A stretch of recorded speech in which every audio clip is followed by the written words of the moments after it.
Madame la maire, mes chers collègues, vous avez annoncé votre intention d'instaurer en 2022 une zone à trafic limité englobant tout le secteur Paris-Centre et la rive gauche entre le boulevard Saint-Germain et les quais. Ce projet aura des répercussions très importantes pour tous les Parisiens, les Franciliens et même plus largement car il s'agit du cœur de Paris, le cœur de la capitale. Ce que vous présentez comme un projet d'apaisement est en réalité un projet de ségrégation territoriale et d'asphyxie de la capitale. Cette ghettoisation du centre de Paris créera deux types de Parisiens, les habitants de la future zone et les autres, qui, avec les banlieusards, subiront la double peine, l'exclusion territoriale et les nuisances engendrées par les reports de trafic et le déplacement de la pollution. Le boulevard Saint-Germain et les grands boulevards deviendront des rocades routières, sans parler des petites rues des arrondissements limitrophes engorgés. Comme l'a montré l'Institut des politiques publiques, la fermeture des voies sur berge, certes un confort pour les promeneurs, a entraîné 15% de congestion en plus à Paris. La population subissant une dégradation de la qualité de l'air est devenue 2 fois supérieure à celle ayant bénéficié d'une amélioration. Quelles sont les études prévues pour évaluer les reports de circulation sur les autres arrondissements, voire sur les communes limitrophes?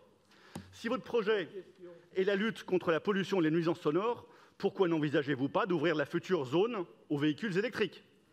Nous avons été et nous restons favorables au développement du vélo à Paris, mais sans tomber dans l'illusion du tout vélo. Tous les trajets ne peuvent se faire à vélo et tout le monde ne peut pas faire du vélo, prendre le métro ou payer le taxi.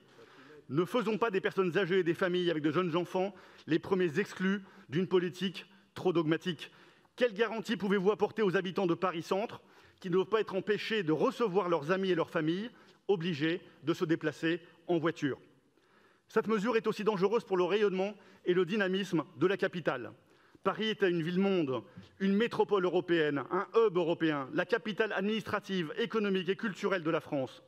Paris ne doit pas devenir une ville-musée avec un centre essentiellement touristique et dévitalisé, accélérant l'exode des familles. Il est nécessaire que Paris reste accessible aux activités économiques, aux artisans, à tous ceux qui travaillent ou qui viennent profiter de son offre culturelle exceptionnelle. Pouvez-vous donc nous confirmer que le seul transit sera interdit et non pas l'accès à la zone à trafic limité? En pleine crise post-Covid, ce serait une tragédie de priver les hôtels, les restaurants, certaines catégories de commerce et les entreprises d'une partie de leur clientèle qui ne peut se déplacer qu'en voiture. Enfin, nous aimerions savoir quel type d'équipement, quel budget et quelles ressources seront consacrés à la surveillance de la circulation dans ce ghetto. Ce n'est pas un investissement anodin, et je suppose d'ailleurs que vous reviendrez sur votre hostilité à la vidéoprotection. Quelles infrastructures allez-vous déployer? Quel sera le coût du dispositif? Quel sera son budget annuel de fonctionnement? Merci. Merci, Monsieur Véron. Je donne la parole à David Béliard pour vous répondre. Merci Madame la maire, merci chers collègues pour cette question qui me permet de revenir sur l'ambition de la transformation de l'espace public que nous voulons et que nous portons pour ce mandat. C'est en effet une réelle reconquête que nous engageons pour faire la part belle aux piétons, aux vélos, aux transports en commun et à la nature en ville. Nous menons une politique qui vise en effet à apaiser la ville, à lutter contre la pollution de l'air et la pollution sonore due au trafic routier. Et cette politique, elle se traduit notamment par le projet de zone à trafic limité de Paris-Centre et Saint-Germain, qui est un engagement de notre campagne électorale et qui a été rappelé à plusieurs reprises par la maire de Paris. Cette ZTL, cette zone à trafic limité, elle vise en effet à supprimer et à réduire drastiquement les déplacements de transit en voiture, camions, scooters et motos, et donc les trafics qui traversent cette zone sans y réaliser une activité. Et ce sont en effet 350 000 véhicules motorisés qui traversent cette zone chaque jour, et dont plus de la moitié n'est due qu'à ce fameux trafic de transit.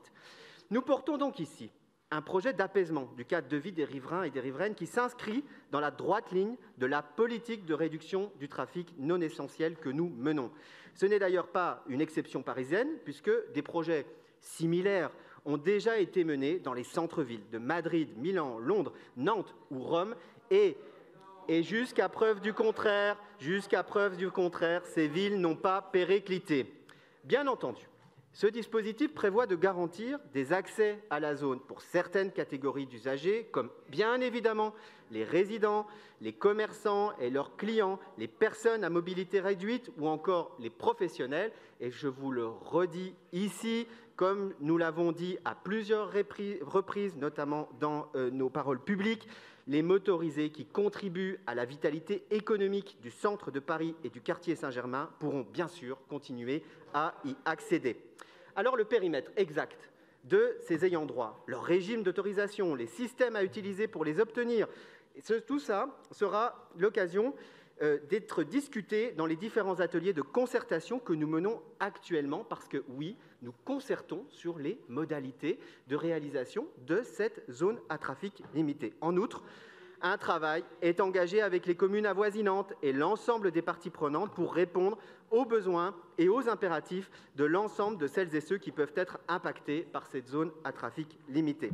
Enfin, je vous le redis, cette zone à trafic limité, elle s'inscrit dans une politique qui est une politique d'ensemble et qui est une politique cohérente. Rue aux écoles, démarche quartier, plan vélo, transformation du périphérique, baisse de la vitesse. C'est donc effectivement une vision d'ensemble que nous portons et une politique de réduction de la place de l'automobile pour répondre aux grands enjeux qui sont celles de notre capitale, les enjeux de dérèglement climatique et des enjeux de santé publique. Je vous remercie. Merci beaucoup, cher David Belliard. Je redonne la parole à Monsieur Véron, comme prévu dans notre règlement intérieur. Donc, pas d'étude d'impact, on saute dans l'inconnu, pas une concertation en cours sur un projet qui devrait mettre des années à se mettre en place, qui va être mis en place brutalement comme la rue de Rivoli. Et nous finirons avec une usine à gaz, des agents municipaux, une police qui ne saura pas comment ça fonctionne, comme ça a été le cas rue de Rivoli, où pendant des mois, les riverains étaient stoppés. Ça m'est arrivé moi-même, malgré ma carte, ils ne comprenaient pas comment ça fonctionnait. Donc nous entrons dans une ère de bureaucratie, de paperasse, de tracasserie, d'agents municipaux dépassés parce qu'ils ne savent pas comment ça fonctionne. Il y a encore des riverains aujourd'hui qui ne savent pas qu'ils peuvent emprunter la rue de Rivoli. Je ne vous raconte pas demain pour la zone à trafic limité. Vous justifiez la mise en place d'un ghetto en nous expliquant que c'est le sens de l'histoire. C'est vrai, des villes ont mis en place depuis longtemps des zones à trafic limité, qui n'ont rien à voir avec Paris. À Madrid, les grands axes sont libres et fluides. Ils ont fermé des quartiers comme le Sentier ou le Marais, pas l'intégralité de la zone. Oslo, on revient, Amsterdam, ce sont des petites zones avec des gros parkings limitrophes. Où sont les parkings parisiens? Quels seront les accès à ces parkings? Tout ça, saupoudrer des blocs de béton et faire pousser des plots jaunes n'est pas une stratégie d'ensemble pour la circulation à Paris. Vous ne réfléchissez pas à ce que vous faites, vous déployez des fermetures de manière bricolée et improvisée. Ça ne marche pas comme ça, une ville comme Paris. Et on se rend compte aujourd'hui des reports, des impacts, des déplacements de la pollution, de la paralysie de la vie économique des Parisiens. Vous avez aujourd'hui des écoles qui ferment. Rue des Archives, l'école a fermé parce qu'il n'y a plus assez de familles et d'enfants pour l'occuper. Demain, vous n'aurez que du Airbnb, vous n'aurez que des résidences secondaires dans le centre. C'est ça le sens de l'histoire. Je crois que vous faites un contresens en ne comparant pas ce qui n'est pas comparable. Très bien.